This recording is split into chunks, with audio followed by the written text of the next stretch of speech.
Thank you guys all for tuning in tonight. Definitely appreciate hanging out with us this evening.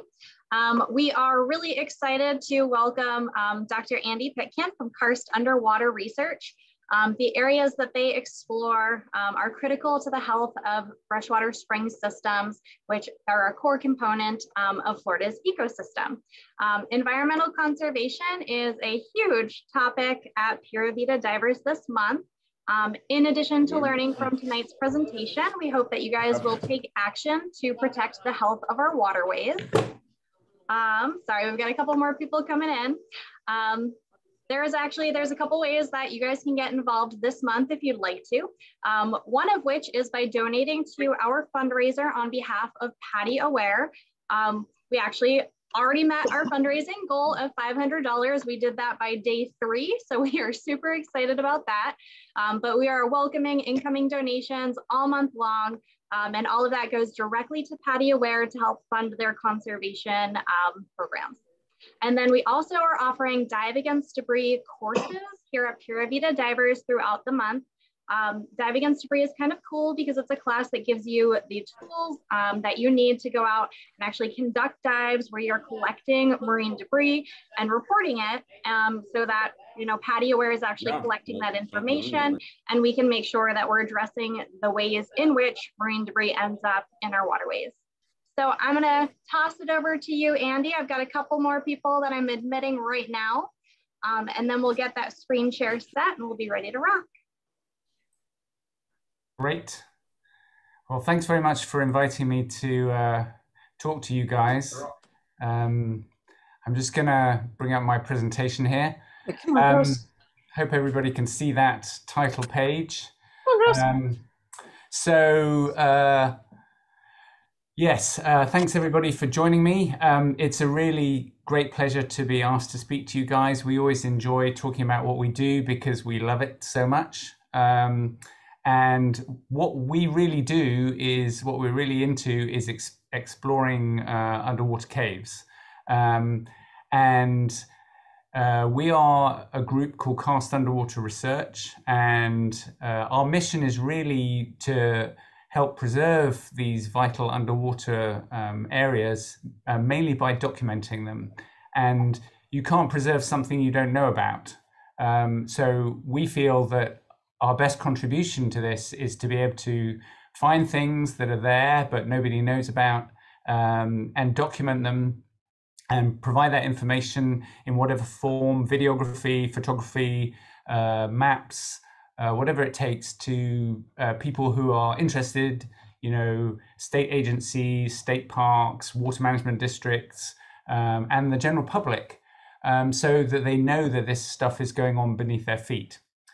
So that's really what drives us. And of course, the fact that we love to find places where nobody has been before. And when I was a starting out cave diver, I looked up to these great explorers that existed before me, and some of them are still here, obviously. The guy on the far left is a Swiss cave diver called Olivier Islay, who did some amazing exploration in France and Switzerland. The top middle photograph, I'm just going to see if I can bring up my mouse here. I don't know if you can see my mouse here, but this guy at the top is Jochen Hasemaya. He's a German cave diver who explored a huge number of caves in Europe, Germany and France, and was a great pioneer in the use of rebreathers for cave diving. Over here, Rick Stanton, a friend of mine, is a British cave diver, was heavily involved in the Thai cave rescue. At the bottom in the middle here, Sheck Exley, a famous American cave diver, absolutely prolific in terms of his exploration. And down the bottom right, a guy called Xavier Meniscus, who is a Frenchman who is still doing some amazing cave dives in France. And these guys have been out doing things for, you know, decades. And I thought when I started cave diving that there would be nothing left to explore. Everything would have gone. And I was very happy to find out was that actually that wasn't the case. And there were a great deal of more cave passage that had not been found and was still there to explore. So I got involved with Karst Underwater Research. I'm just trying to figure out how to advance my slides here. There we go. So Florida is obviously a great place to live if you want to explore underwater caves, because there's a huge number of freshwater springs and sinkholes in Florida. And I'm just going to go quickly into some of the geology that exists in Florida. Florida is a big limestone platform, and much of the limestone that underlies Florida is actually covered by an impenetrable confining layer, which is essentially impermeable to water. But in places that's been eroded, particularly when it was previously submerged during periods of higher sea levels, and in the places where the confining upper layer has been eroded, the limestone is exposed, and you see all these karst features of sinkholes and springs and those kind of things. Essentially, the underground is exposed to the surface. And you can see on the left here, the lighter areas in Florida are where the confining layer has been stripped away. And that largely corresponds on the right to where all the springs are found. And so that's where we find the places that we dive. And you can kind of divide those places into three main groups. There's the traditional cave country, people refer to it, where Ginny Springs and Peacock Springs and all the tourist cave diving occurs around the Swanee River and Withlacoochee River, Madison Spring. Those sorts of things is often called cave country. There's a huge number of caves over in south of Tallahassee in the Woodville Karst Plain, many of them deeper. And there's a lot of pretty deep caves down in the region around Tampa or north of Tampa, around the Brooksville area. And that's actually what I'm going to talk about largely tonight, which is really our premier exploration site. So Karst Underwater Research is a 501c3 non-profit organization, and really our goals are exploration, documentation of underwater caves. And really we're not a very tight-knit organization. We have a few core people, and we have other people who are associated with us to a greater or lesser extent, but really we all have a common interest in the exploration. The four of us who really lead the group, that's me on the top left, and Brett Hemphill, Charlie Robeson, and Matt Vinzant. We're the people who really kind of spearhead the process, and very often we're at the sharp end of the diving. But increasingly, we have other divers coming up in their skill level and their desire to go and explore, and starting out, coming into other projects we've got going, or even starting their own new projects. So we have a kind of second tier of really high-class exploration divers coming up through the ranks.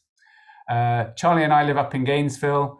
Brett lives in Dade City, and Matt lives in Lakeland. And although we're a little bit separated, we're always getting together for diving.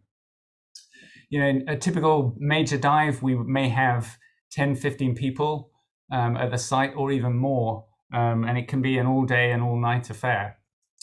We have a lot of different projects. The major projects we're involved with at the moment are Weeki Wachie's Twin Spring. That's ongoing at the moment. We're actually active, last weekend, this weekend, because we have some windows, and I'll talk about that a bit later.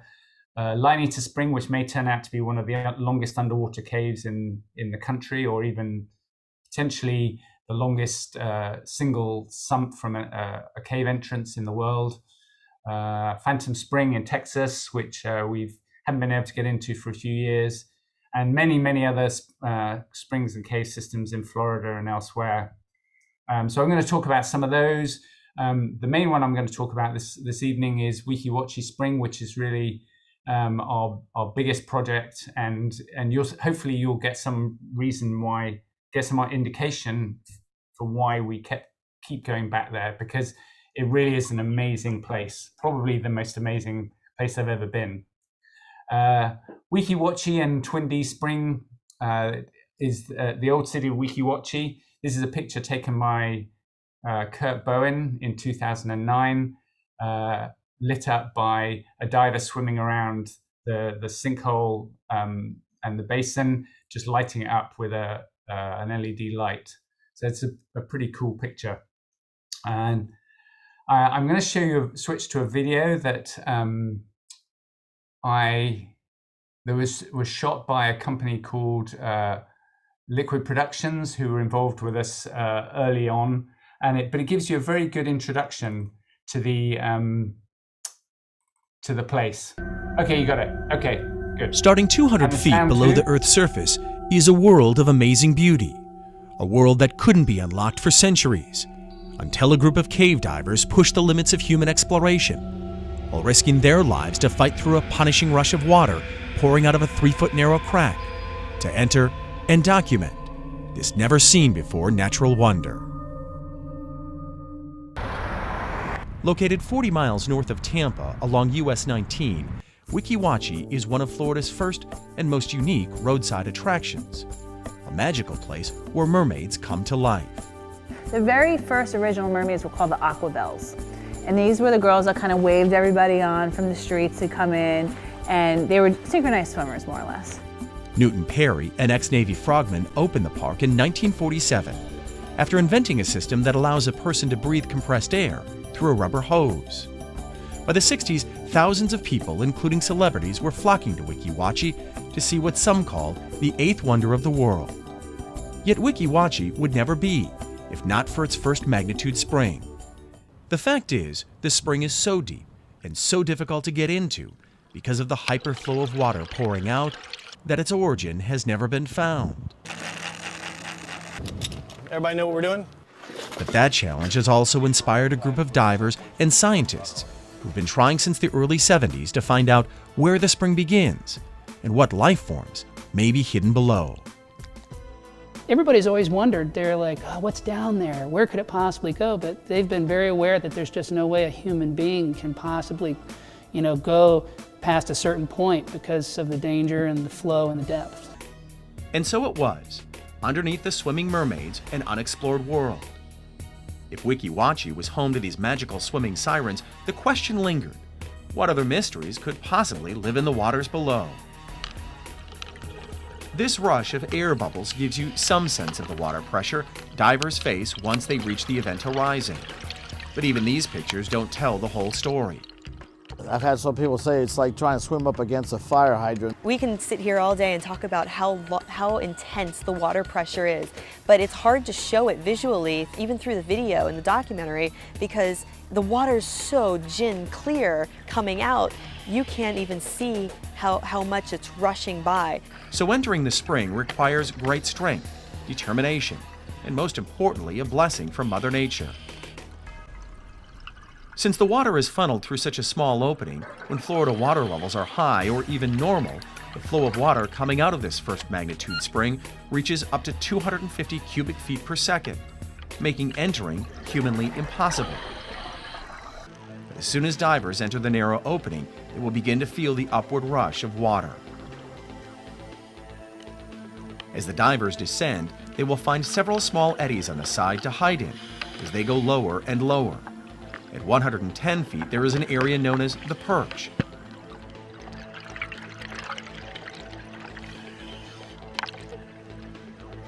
Then, at 140 feet down, there is an eddy where as many as 2 divers can safely rest before entering what is called the event horizon.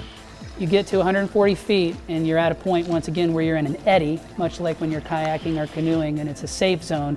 But the moment you pull yourself out of that eddy, you have to be prepared. Once a diver enters the event horizon, they are on their own. It runs approximately 35 feet. Divers cannot kick, fins won't help. Instead, it is all upper arm, upper muscle strength. It is essentially underwater rock climbing as divers pull themselves lower and lower against an unmerciful current. And at that point, it's literally like roping a full-size bull. You've got the rope in your hand and you're literally pulling yourself in. If you were in this massive windstorm and you're holding on for something, that's what it would be like. But it is a spectacular sensation that you've got 10 feet to go and you're gaining inch by inch, literally, You move your hand an inch and you move the other hand another inch, and then you lock your knees, you lock your elbows to get another inch. The journey through this crevice can last up to a half an hour, while leaving the diver so exhausted they can hardly move. Eventually, you can see the cave opening up in front of you, and you'll reach out and grab some rock, and slowly your head and then your shoulders begin to break free from this massive flow, because the cavern below you is just so enormous. It's like going from a river into a lake, and as soon as you're in the lake, the flow from the river disappears. But for those who are strong enough and lucky enough to fight through the event horizon, they will enter a world that is unforgettable, and enter a world whose visitors number less than 24. The cave system under Weeki Wachee reaches a depth of 407 feet, making it the deepest natural freshwater cave system in the U.S. To date, divers have explored roughly 7,000 feet, or more than a mile, of the spring's cave system, along the way laying line while naming each chamber they encounter. The exploration of the Weeki Wachee underwater caves has all been upstream from the Witch's Den. Heading upstream, explorers have discovered a side passage named the River Tunnel. Here, the walls are made of a delicate white, almost snow-like clay. Farther upstream, there are breakdown piles created when sections of the cave collapsed.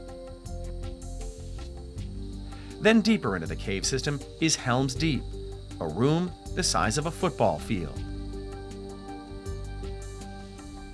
In fact, it is so big you can't even see from one end to the other using 600 watts of underwater lighting. Here, microbials cover the room like carpeting. Some create formations that mirror a coral reef,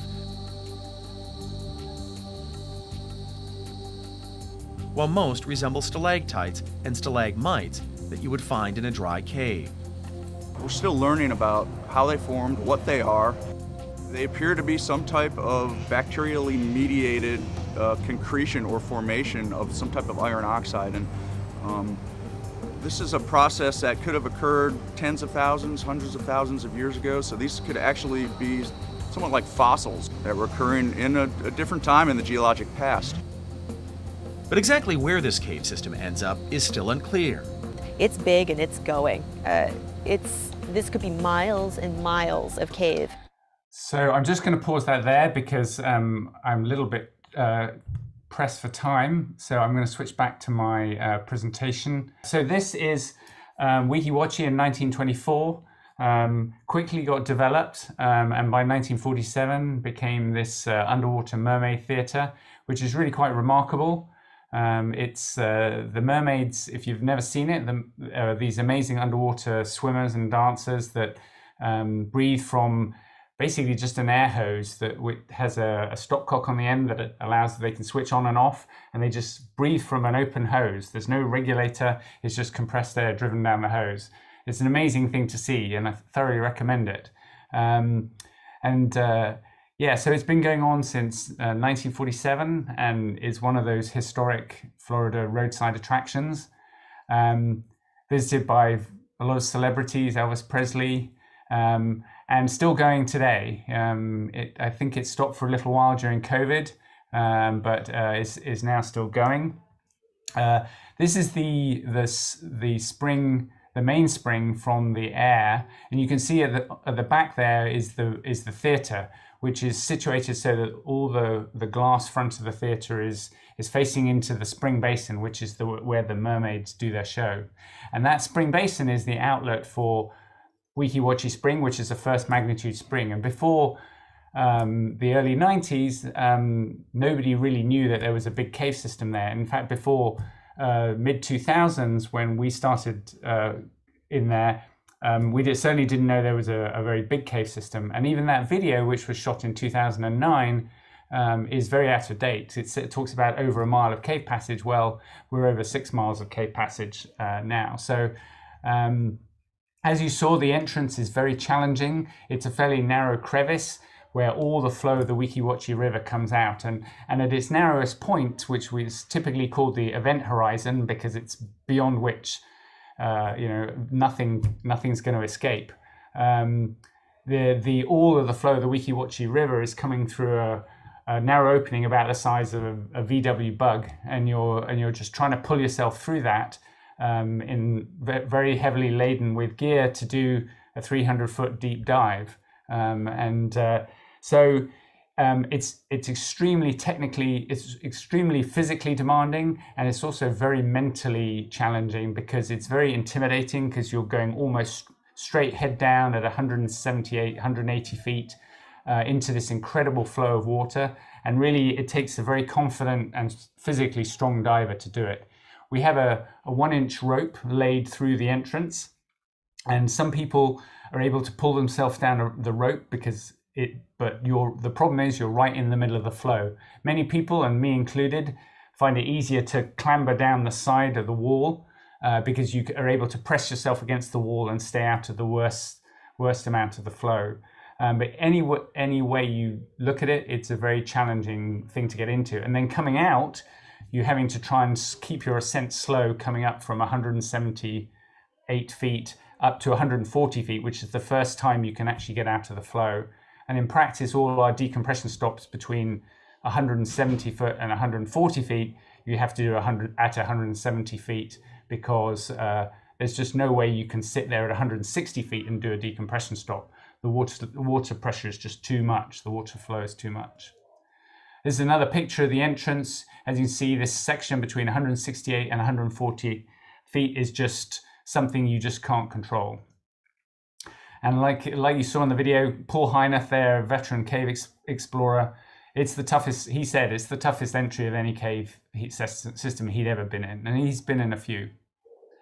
Typical dive schedule would be on a Saturday afternoon and evening because in order not to stir up sediment in the spring basin and affect the mermaid shows, we would arrive at about 3 o'clock in the afternoon and not actually dive until about 5:30. Once our support divers would be in place, because that entry is not trivial, and people have had problems and needed assistance, and we'd be diving there, getting in about 5:30, and actually be diving in the cave during the evening, and we'd actually be exiting the cave itself at about 10:30, 11 o'clock at night. But then overnight, because we're diving at 250, 300 feet for a couple of hours, we'd be doing 8-10 hours of decompression and leaving the water in the early hours of the morning. So basically an overnight dive. But it's worth it. It's this incredibly huge passage, and I've got some video coming up later. You saw some of those on the video. And then, like I said, this long decompression afterwards. There's some pictures of us just sitting there in the crack, the entrance fissure. This is one of me back in 2012, just lying there. This was sometime like 3 o'clock in the morning. You can see the surface crew still sitting there up on the dock, waiting for me to come up. And then often we'd be surfacing at about 6 o'clock in the morning when the sun is coming up. Few more pictures. That's Brett emptying out his suit after he'd caught the foot of his dry suit on a sharp piece of metal coming up out of the entrance, and torn a hole in his dry suit boot, and he'd had to do 8 hours of decompression with a flooded dry suit, which is not fun at all. So yeah, by 2012, when we'd been diving from the Weeki Wachee entrance, we'd explored probably about a mile, little over a mile of passage, mostly trending south and going underneath US 19. Really enormous passage, and kind of drawn a blank. 2012 was really, for reasons that I'll go into in a moment, was the last time we were able to get into Weeki Wachee. And it's really to do with the water levels in the ground. Typically, we're only able to dive it when we're in a period of low groundwater levels, which happens at the end of the winter. In the spring, when we've had low rainfall during the winter, the spring flow can get down to a point where it's physically possible to get in. The rest of the year, it's not possible. It's the flow is just too high and too dangerous. And since 2012, we just haven't had a year where flow has been low enough in the spring for us to be able to get in. We've also done some mapping, radiolocation to map where our cave survey is. This is, you see on the top right, Brett there placing the underwater transmitter, which transmits actually a magnetic signal up through because radio signals don't go well through rock. It's actually a magnetic signal goes up through the rock, and then you can locate it through it with a similar coil on the surface. And then we use that to confirm our survey that we do of the cave for mapping. So in 2011, with the trouble we'd had getting into Weeki Wachee, we turned our attention to a small spring that's on the same property called Twin D Spring, also known as Little Spring. And this is a place where the mermaids would come and party when they weren't working. It's a small spring discovered again by Paul Heineth and named after two people whose first initial was D, who died that year that he discovered it in the 1970s. And it's a small spring that, like I said, is in the back of the property, and it's in many ways it's the yin to the Weeki Wachee yang, or the yang to the Weeki Wachee yin. It's kind of the complete opposite. It's really only diveable when spring flow is relatively high, but not too high. And it's this very small entrance, and the cave, at least initially, is relatively slow, relatively small, small passage, and I'll show some video of that in a moment. Again, this is a graph of the groundwater level, typically over a year. This one was actually from 2017 to 2018. And you can see how in May, usually late spring, the water level is at its lowest. And then as we get summer rain, it builds up to a peak, usually in October, November, and then starts coming down. And usually, typically, we're able to dive Twin D Spring when this particular groundwater level, as measured by this well that exists near Weeki Wachee, between about 15 and 18 feet. And you can see that you can often catch it in August or September as it goes up, but mostly we have a window between about December or late November, typically around Thanksgiving, and March, late March, April, when the flow is too low that it's becoming essentially stagnant. And so this is where really most of our diving has been concentrated on for the last 10 years. We've been going in at Weeki Wachee, and this was explored by Jeff Peterson and Dave Miner. And if you look at the plan view on the bottom, you go in this narrow entrance, small entrance. There's a vertical tube that drops 40 feet. It's really a narrow cylindrical tube that drops vertically down to a small room at 40 feet, which is called the fitting room. And then there's some small cave passage, which gradually leads on out to an area called the beach, which is the first big room that we see. It's called the beach because there's a lot of sand there on the floor. And then you work your way out to gradually descending into a huge room called Middle Earth, which is about 350 feet wide by about 270 feet. It's about 350 feet long by about 250 feet wide. It's a huge room. It's about 1,000 feet all the way around. And leading off Middle Earth is a huge, deep passage called the Alf Tunnel, named after the poem Kubla Khan by Samuel Taylor Coleridge. And and that passage is basically the gateway to all of the rest of this deep underwater system. And we started exploring this in 2011. I'm going to show you some video of the entrance. Let me see if I can do that. Let's see how I do that. If I go stop share there, and I go share, let's try this. Advanced video. All right. All right, I hope you can see this video. Let me see.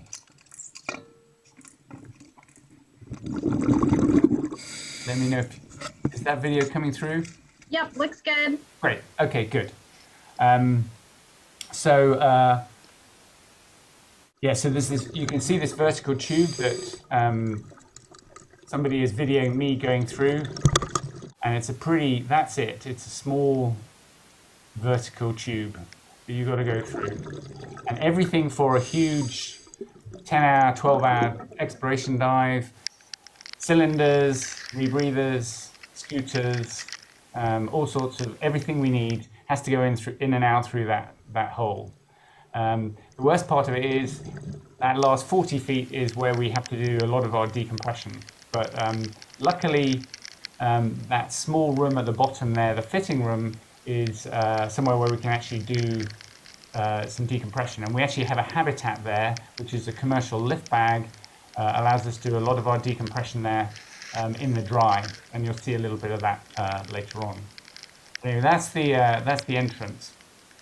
So I'm going to go back to my presentation here. All right. So, like I said, you go through some low passage. This is Lauren Fanning in a picture taken by Kirill Egorov, who's our team photographer. You can see this is the typical passage you're in going out to the beach. And in 2011, Brett and I managed to push Jeff and Dave's exploration in the Alf Tunnel another 750 feet or so to the south. And you can just see off to the right there of the map, up in the top right corner, you can see a little bit of the Weeki map. So the two cave systems we're relatively close together, within about 700 or 800 feet. At that time, we really thought they must be connected somehow, but it seemed like a long way to go to get a connection between the two. This is actually Matt Vincent in a part of the Alf Tunnel that we explored on that particular dive. You can't see the far wall of the passage. It's kind of hidden in the haze there, that blue haze. And here the passage is over 100 feet across. It's about 120 feet across. On this side, you can see all these kind of microbial sticks that Dave DeWitt was talking about. They seem to be some kind of iron oxide formation that's caused by bacteria. And they're absolutely littered in parts of the cave. And they seem to have formed on the ceiling and just fallen to the floor. And in places, they're just piles of them, very, very thick piles of them. So we kept on pushing all the way to the south, but also we found a second exit from the huge room that was called Middle Earth. An exit that went up to the north, and we hoped for a time that might go towards a tunnel called the Dead Marshes Tunnel in Weeki. But unfortunately, that proved to be a dead end, so we were unable to make any kind of connection that way. And we kept on going, resurveying everything as we went along to generate a more up-to-date map. Here's another picture of Middle Earth, that enormous room. And you can see these very large blocks of limestone, which are just chunks of ceiling that have fallen in a big pile in the center of the room. And they were nicknamed the Misty Mountains. So you can see there's a Tolkien theme here that was started by Jeff Peterson and Dave Miner. And we've really kind of continued it. So there's a lot of Tolkien references you'll see in the map. I managed to push the Alf Tunnel another 500 feet to the east towards Weeki. And at that time, we were doing kind of solo dives because of logistics. We didn't have enough logistics to support two divers in the cave at once. And so we're doing alternate solo pushes with other people, with the others supporting it. Since then, we've been able to go back to doing a buddy system, which is something I much prefer. Even though you have enough equipment to deal with any problem or any exact failure, it is very nice to have somebody to share the experience with, or just to say, is that what I saw? Or, just another pair of eyes and another head to think about things. So we don't do that anymore, and I'm very glad about it. This is F-well. This is a well that was sunk by the Southwest Florida Water Management District that exists on the surface. There's a picture of it there. And that gave us a very firm location in the cave that we'd actually crossed under US 19, and we're very close to Weeki Wachee. But we try as we might, we just could not find a way through to Weeki Wachee at that time. And after a lot of dives to try and find a way through there, we spotted a couple of leads on the east side of the passage. And in fact, Matt Vincent and I were on a dive there and spotted a couple of leads, which we came back to look at. In the meantime, we looked at another area across to the west and found a beautiful loop called the Valerian Tunnel, which, although it leads nowhere, is one of the most spectacularly beautiful parts of the cave. And I have some video of that coming up, hopefully. Actually, I'm not sure I do for that. This is another picture of the Valerian Loop, just really gorgeous, white limestone, this very clean silt floor, this amazing flat sometimes flat, sometimes sculpted ceiling with all these pockets in it. Yeah, this is the Valerian part of the Valerian Tunnel. It just looks like nothing else with these white walls and sculpted ceiling. So yeah, we were continuing to try and find a connection between the two caves. This is what it looked like in 2014. And we went to look again at the Emerald Room, which is the far bottom of the Twin Dees spring, and were unable to find anything. But on the way back, Matt spotted a possible lead off to his right, but we didn't have any time to go in and check it out. But the following weekend, Brett and I went back and had a look at Matt's lead, and we were able to find a passage that was heading north and then east towards Weeki Wachee, and we followed that, and 1,400 feet later, I think maybe 1,200 feet later, we came out into enormous passage, and we knew it was probably Weeki Wachee, but we weren't going to be sure that it was Weeki Wachee until we saw our guideline that we'd left in there from a previous dive. And I actually have some video of that dive, so I'm just going to show that. And what you'll hear through the video is you'll see, this is from a head-mounted GoPro, you'll see Brett ahead of me, and we emerged from the passage that we're exploring. He's got a reel in his hand, a guideline reel, and we both know as we come out into this big passage that we have to be in Weeki Wachee, but until we see the guideline, we don't know that we've done it. And you'll see the moment when we spot the guideline. So let me just see if I can stop that and then go to this video. All right, let's see, connection, okay. All right, so this is a short piece. I hope you can see this, okay. But that's me saying, where is it? We can see we're in big passage. Can't see it. Both looking for this guideline.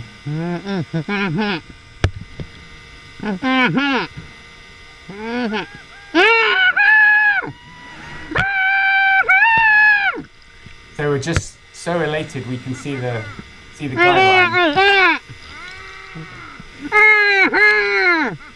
And then all of a sudden,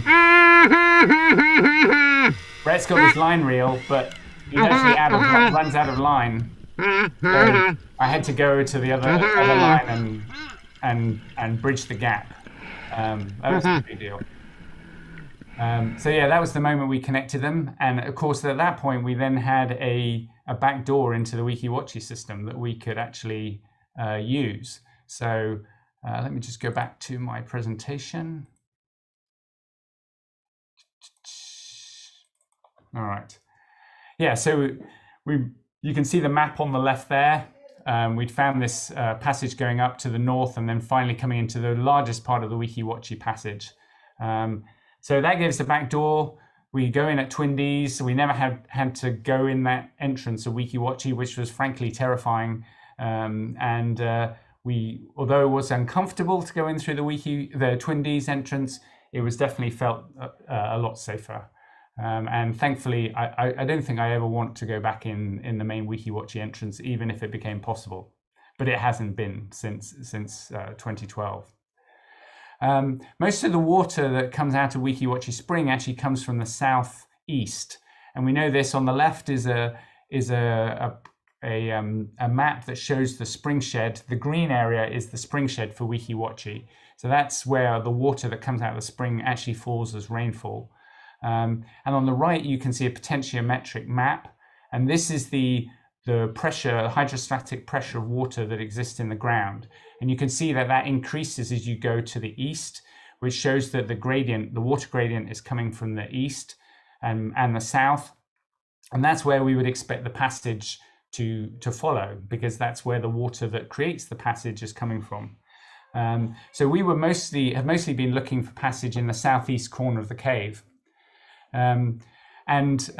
Shortly after that dive, Matt and I, with the pressure off, not having to find another connection, Matt and I went and looked at the south end of the cave, found a very murky passage that we called Mirkwood, but was unfortunately another dead end. And then went back to a lead that Brett and I had seen on that very first exploration dive in Twin Dees, but we'd left because it was heading in what we thought was the wrong direction.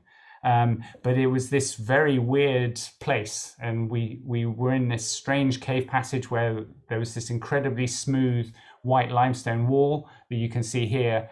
That really is like being from outer space, and we named that Postmortem, which is a somewhat of an in-joke. Here's another picture taken by Kirill Egorov. Just amazingly beautiful cave passage. Anyway, we continue to explore, and I'm getting a little short on time, so I'm going to keep moving, but really incredible, beautiful passage. Different parts of the cave, which, again, more radiolocation as we continue to map the cave. And this is what it looked like in 2014, I think. No, actually 2017. The whole system all together with Weeki Wachee on the right and Twin Dees on the left. But again, continue to explore, adding more passage. This is another area, Land of the Dead That Live. Another area called Battle Plain. That's another one, of Battle Plain. And then, so we ended up finding that there was a lot of passage in between the two systems that we'd never found before. And so we actually ended up finding that there were many places we could have connected the systems. We just had not been looking in the right place. And in fact, many times we'd been and looked and we just hadn't seen it. So it was quite an education. This is a picture from the deepest part of the cave, which is called Mount Doom. And there's a huge room with this very incredible white wall down one side, which descends to over 400 feet. This is it. You can see the two divers. This is actually Matt and Brett going down. And I have some video of this, which I'm going to play. Let me just do that. Oh, let me see here. Video. All right. So this is some video we shot of Mount Doom itself. I hope you can see it and hear it okay. Looks good. Good, thank you.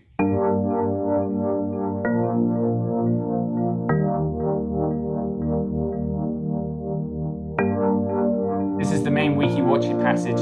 It's huge. It's about 150 feet across at this point.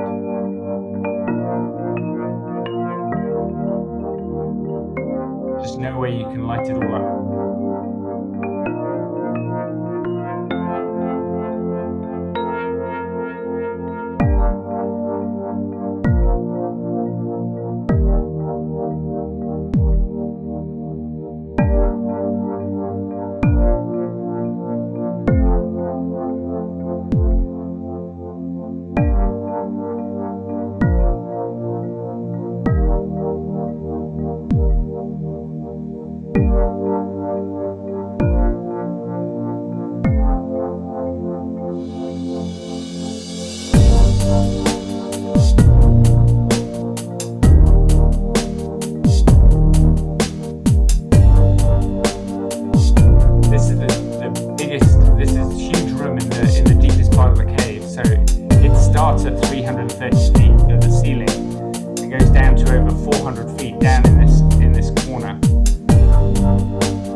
So I'm just going to stop that there. I think I'm getting a little short of time, so I probably should call it a day there, but I've got more I can talk about, but let me know if you have any questions.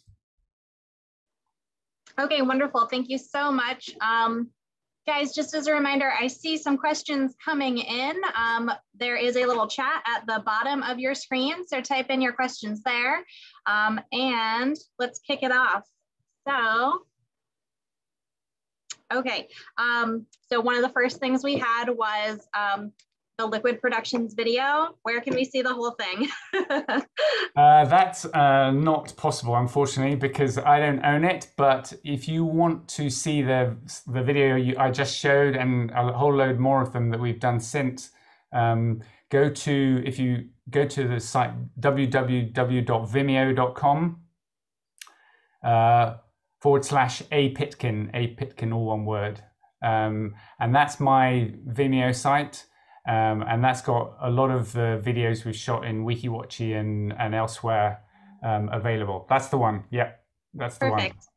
I just added that link to the chat so you guys can copy paste it. We will also include that in our online posts of the recorded presentation. So we'll put that on social media and make sure that you guys have it. Excellent. Sue had asked, when we were seeing the video of you going through that, it looked like a pretty tight entrance. Yeah. What was the diameter of the cave at that point? It's mostly about 3 feet wide in diameter. At 30 feet, it constricts to considerably smaller than that. And so at that point, you're basically plugging it up. So it's really hard to pull yourself through if the flow is too high. So that's one of the reasons we can't dive it when the flow coming out of it is high, because it's just physically impossible to get through. And it's also a more oblong shape, so you have to orientate yourself very carefully. And we can't go through it with all our equipment on. So typically if you have a rebreather on your back, typically you can get in with that on, or a set of back-mounted doubles you can do. But any staged tanks, and we typically have 2 side-mounted bailout tanks, and those can't go in on your side. You have to have those off. Typically we have such big tanks, they're typically low pressure 120s. They will be taken in by our support divers ahead of time. And then we'll have a separate, because often they're not breathable. So if you had a problem on your way in at 20 feet, there's often too little oxygen in the mix that we're breathing. There might only be 6% or 7% oxygen in the mix we're breathing at 400 feet. And if you got into a problem at 15 feet in the entrance, you wouldn't be able to breathe it. So we actually have typically have a separate entry bottle, which is typically air or nitrox, just to be able to bail out to from our rebreather if necessary. That's very interesting. What is the smallest constriction that you've been in a cave? In a cave, basically, it's something that I had to take all my equipment off, and had no kind of harness or whatever, and just a wetsuit, and push my one tank through ahead of me and pull the other one through after me. And I've been through tighter constrictions in dry caves, but not much. And in those kind of constrictions, you've got to be very confident of your ability to either back up or turn around. So often when you go through a brand new one, that's the scariest thing, because you don't know what's on the other side. And so and it's possible sometimes that you can go through something forwards and you can't back out, or when you turn around and come out, it's actually a different thing, because it's a 3-dimensional puzzle. It's often impossible it may be very difficult to come out exactly the same way as you went in. So you have to bear that in mind so that you don't get stuck. Very interesting. Steve asked, can you comment on the importance, particularly in caves, of staying off the bottom and not stirring up the silt? Well, it's one of the crucial techniques of cave diving, that you make sure you don't stir up the bottom, but you have to be prepared that if that happens, that you can navigate your way out of the cave. So there's always a permanent guideline to the entrance. And part of cave diving training is that you learn to follow that guideline in zero visibility. So touch contact with the line, and you practice that. And in fact, when you do a lot of exploration you end up in a lot of the caves we dive, it's impossible not to silt them out and create a lot of silt in the water. And so we end up doing that just as we get pretty practiced at it, shall we say.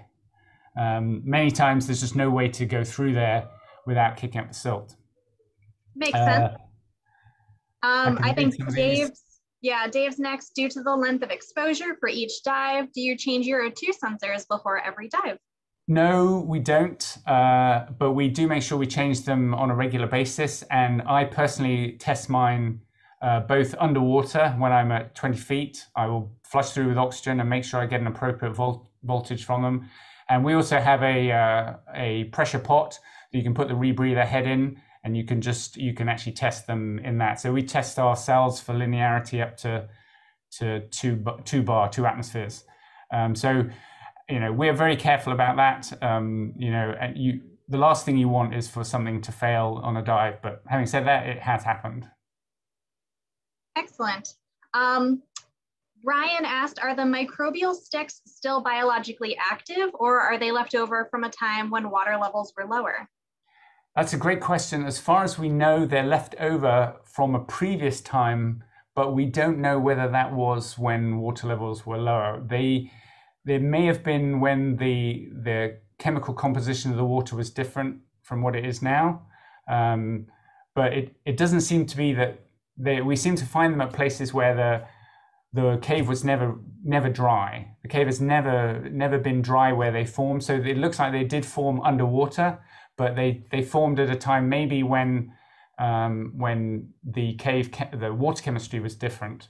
And that very white limestone that you saw in some of those pictures seems to be partly related to areas that might have been flooded with salt water in the past. It seems to bleach out cave walls like that. So we think that some of that deeper stuff that has very white walls, there's been saltwater intrusion, because this is very close to the Gulf.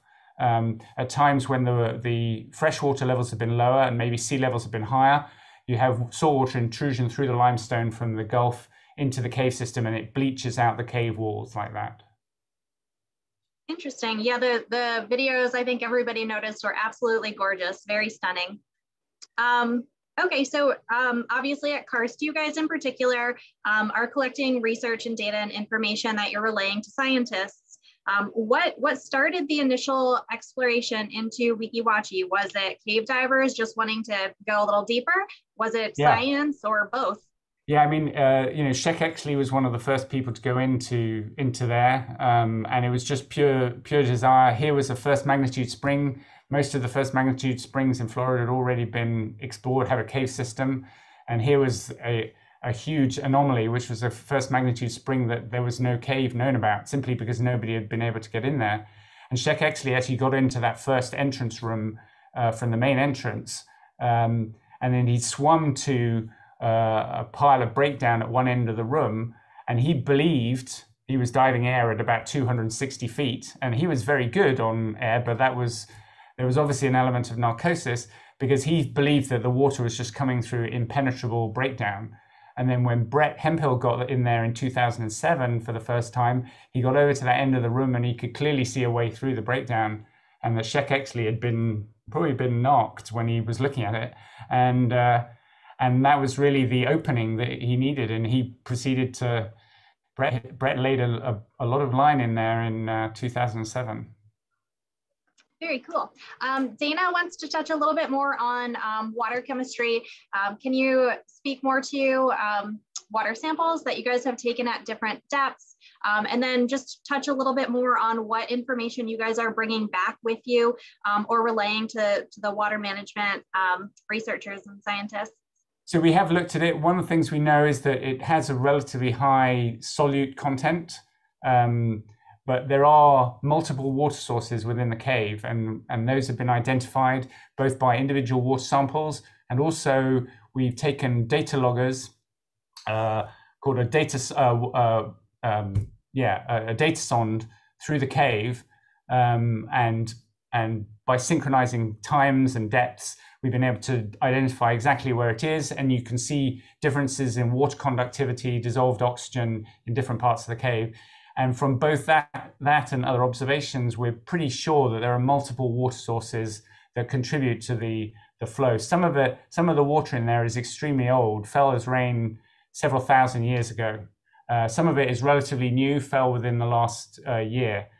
So there's multiple different water sources mixing, and that's probably one of the things that is very erosive to limestone and creates these very large cave passages. And then I see Greg has asked about CNS exposures. What CNS exposures do we see? We see very high CNS exposures. Typically, we're up very often in the 300s or more on our CNS clock at the end of one of those dives. It's not uncommon to be around 300 or 400. And that's just a number. We obviously are careful to mitigate CNS exposures and that's really because of the sheer duration. So as our dive times come up, we tend to get the PO2 down. And that's actually not so much as a problem because most of our oxygen exposure is we're actually in the habitat and we're dry.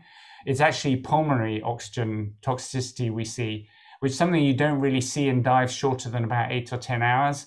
But once we get up to 12, 14, 16 hours, the sheer pulmonary dose of oxygen becomes significant. And we definitely are symptomatic. We definitely notice chest constriction, dry cough, a little bit of dull chest pain afterwards. And that's a very common thing. So we try to limit our PO2s a little bit because of that, but then that just lengthens the decompression somewhat.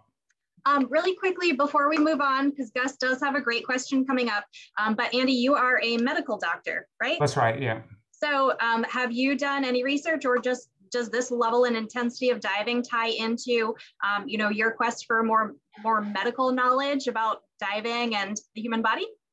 We have talked about doing this, and some of my colleagues at work and I have definitely looked at doing it. I have to say it's just really hard to find the time, and that every dive or even day or two that I spend working on some research projects is something I'd rather be actually diving. But I can definitely see, as I maybe if I lose the exploration bug, then I will probably want to be doing some more of that. But we have so much out there we could do, and there just is very little study of this kind of diving, and we definitely could do it. And then the nice thing is there are all sorts of tools that are coming along. There are portable ultrasound tools that you can attach to a tablet, an iPad, or a tablet that you can use to look for bubbles. So we could be in the habitat, for example, at 40 feet decompressing and look for bubbles, or look at the heart. The heart definitely has effects on the cardiovascular system.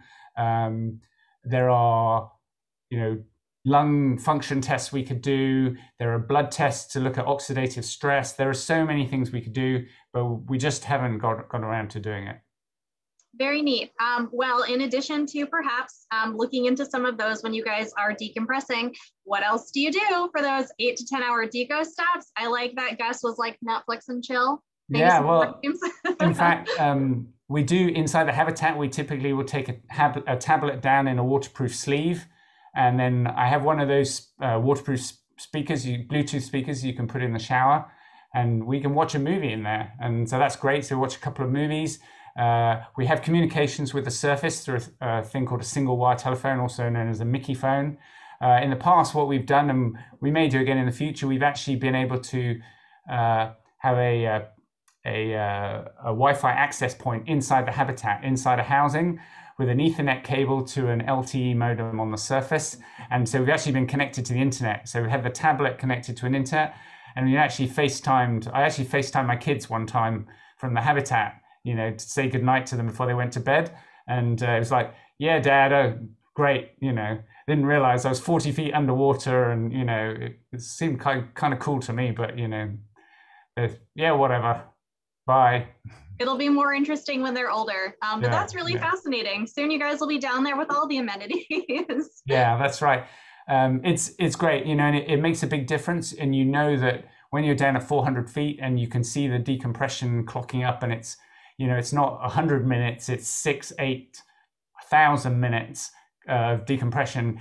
The knowledge that you're going to be comfortable and, something to keep your sanity going is really important. The sting in the tail in Twin Ds is you still have to we typically will do our 30-foot are 40-foot, 30-foot, and 20-foot stops in the habitat. But by the time you get to the 20-foot stop, doing it at a 10-foot stop rather, doing it at 40 feet is really not efficient at all. It takes you about 4 times as long to do it at 40 feet than at 10 feet. So we end up coming up and doing our 10-foot stop or a lot of it.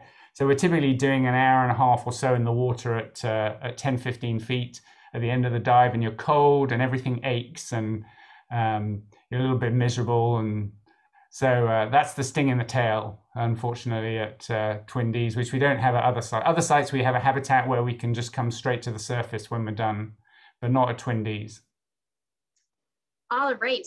So you mentioned nowadays specifically being able to dive in pairs or teams, which begs the question, how do you guys get to determine who gets to name whatever new thing you found?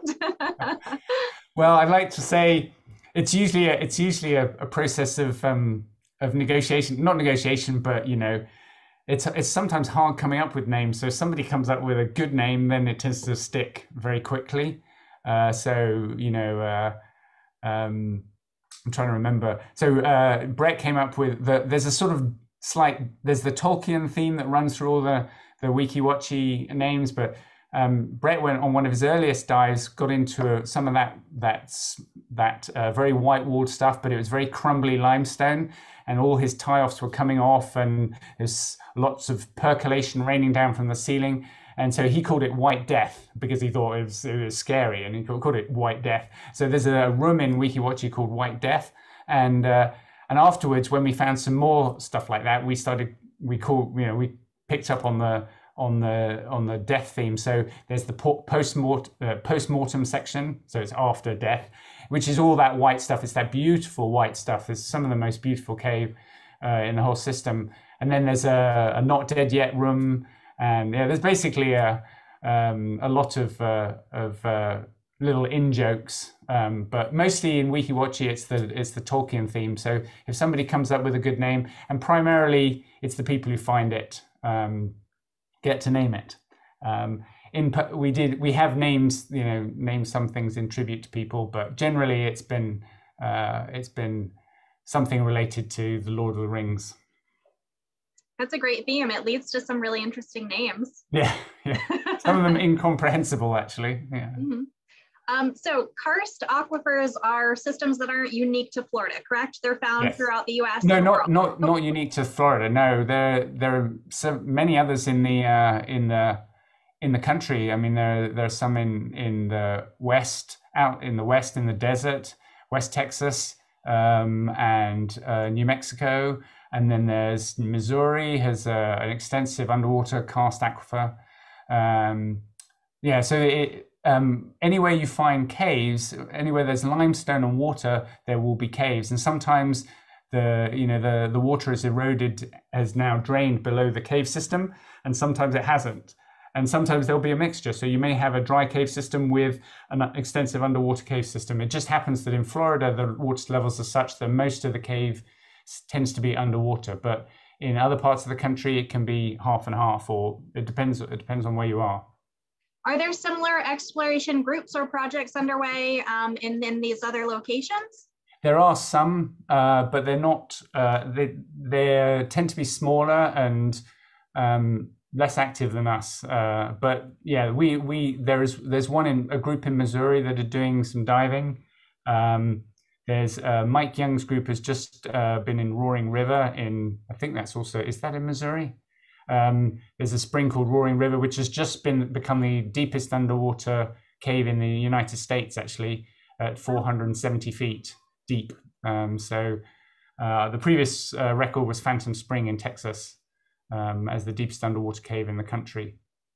That's interesting. Yep, Missouri was the location. Yeah. And then as offshore divers, we see a ton of wildlife on our dives, not so much in a cave system. What's the most interesting animal encounter you've had? To be honest, the wildlife is pretty uninteresting in caves. Most of it is cave adapted. So, these albino crayfish are the largest and most obvious things you'll see.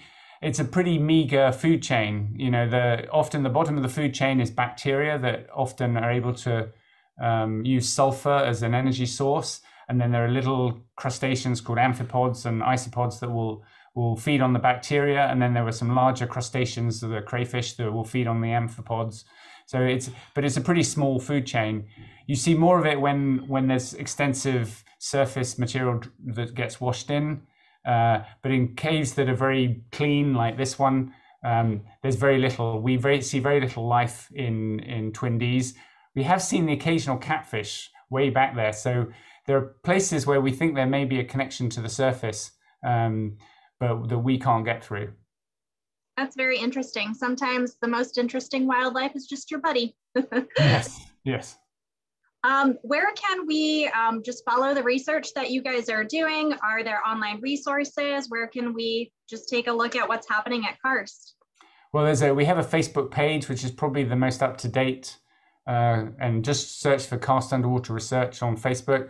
We have a website, which I think is www.karstunderwater.org. And that's unfortunately not so up to date. Again, one of those things which we just struggle to keep up to date. But that has some of our stuff. Some of our older stuff is on there. Those are the best places, and Vimeo, and my Vimeo channel is where I tend to put my videos. We actually got another video dive. We discovered a whole new section on that last video you saw. Brett spotted a lead on that where he was going with the lights. With all that light in there, he spotted a passage that we'd never seen before, and we explored that over the last couple of years. And it's a brand new section called Minas Tirith, and we're going to video that on the 15th of this month. Hopefully, if everything goes according to plan, we should have some good video from there, because it is an absolutely beautiful part of the cave. And all of that stuff is around the 340, 370 foot mark depth. And it has a couple of very large, incredible rooms back there. Excellent. And then correct me if I'm wrong, but I believe you guys are a nonprofit, and there's a donation button on the website. I think so, yes. I think there is a donation button there. It's been a little while since I've looked, but yeah, I believe there is if you would like to contribute. And we also are on Amazon Smile as well. You can do it that way. But really, we don't have a lot of money. Pretty much, it goes towards team resources like Zorb, which we're sponsored by Interzorb, OC Lugo. They actually sell us the Zorb at cost, which is the scrubber material at cost. Most of the other stuff, we have to buy, but some manufacturers definitely are very helpful for us and support us with not free gear, but reduced price gear. But all of us have, I hate to imagine the amount of money I have invested in equipment, but it's I suspect it's nearer 6 figures than 5. Mm-hmm. Absolutely. Well, just as a reminder for everybody, these are not necessarily like professional guys. They all have a day job. No, we all have other jobs. Matt is he's a scientist for the Southwest Florida Water Management District. Charlie actually owns a dive business, a dive manufacturing business. I'm an anesthesiologist. Brett works in industrial building maintenance, so involves a lot of rappelling off buildings and things. And then our group is all sorts of people. We have IT people. We have a lot of people are not related to the dive industry. They're just people who want to support us and come along and help. Excellent. If anybody is interested in seeing if they can contribute to your team in any way, is there a best point of contact for them? Yeah, I mean, just either message us on Facebook. That's often quite helpful, the same way you did, or just find my name on Facebook, message me there. That's always a good way. We're always happy for people to come along and help. Our permit for the state parks requires that we have to have people, surface support people. So even if you're not able to dive, just having somebody on the surface to be available is really helpful. If you want to come along and help that way, and if you want to come along and dive, pretty much all our stuff is cave diving. So you you really have to be a cave diver to help out. But we don't. But above that, we don't really have any particular requirements. Although a lot of our stuff is deep, we have a lot of shallower stuff too, and you don't necessarily need trimix or anything for it. Excellent. For everybody's reference, we did tag Karst Underwater Research in a lot of our social media posts, and they're tagged in the event post as well in our discussions there. So if you're looking for those direct links, you don't want to have to go searching on Facebook, just go back to the event where you found this, and we'll share that again on our page with, again, the recording of the presentation tonight. I don't see a ton more questions coming through. I know that people wanted to continue on for hours more, but I don't want to take up too much of your time tonight. So we'll post this online for everybody. And well, if you want, I've got a bunch more stuff, and I could come back another time for another talk in the future, because I haven't really finished WikiWatchy, and then I haven't really touched on all the other stuff. So I could easily do a part 2 at some point in the future. So maybe that would be the way to go. Yeah, absolutely. We would love to, touch base with you again, see what you're working on. Is there anything that you have to share tonight? We can't live without seeing it. I don't know. Watch the Facebook page, and because, like I said, I think if everything goes well next weekend. We should have some pretty nice video to share. So I'm really excited about doing that. It's going to be a big dive. It's going to be about a 14, 16 hour dive, just because of the amount of time we're going to be down there at that depth. That's very interesting. We will definitely stay tuned on social media and follow progress there. And then we would absolutely love to welcome you back for an update and for, I think, honestly, just hours of video. We'll satisfy ourselves with the Vimeo link until we can get you back for another talk. Great. Well, thank you for inviting me. It's been a great pleasure, and I'm looking forward to doing it again. Wonderful. Well, we very much appreciate your time tonight. And thank you guys all for tuning in. It was a very, very fascinating presentation, and cool research that's happening not very far away from where we are. So I encourage you guys to go online, follow Karst Underwater Research, check out their website, donate to their cause. And if you guys have any questions, comment on the video post, send us a message on Facebook, or send me an email to marketing@puravidadivers.com. We'll pass that along to Andy and the team. And then we'll definitely get them back for an update in the months to come. All right, you guys. Yeah, thank you so much for joining us. Thank you for inviting me. I really appreciate it. Absolutely. Everybody have a great night. Have a good evening, and have a good weekend. Bye. Bye.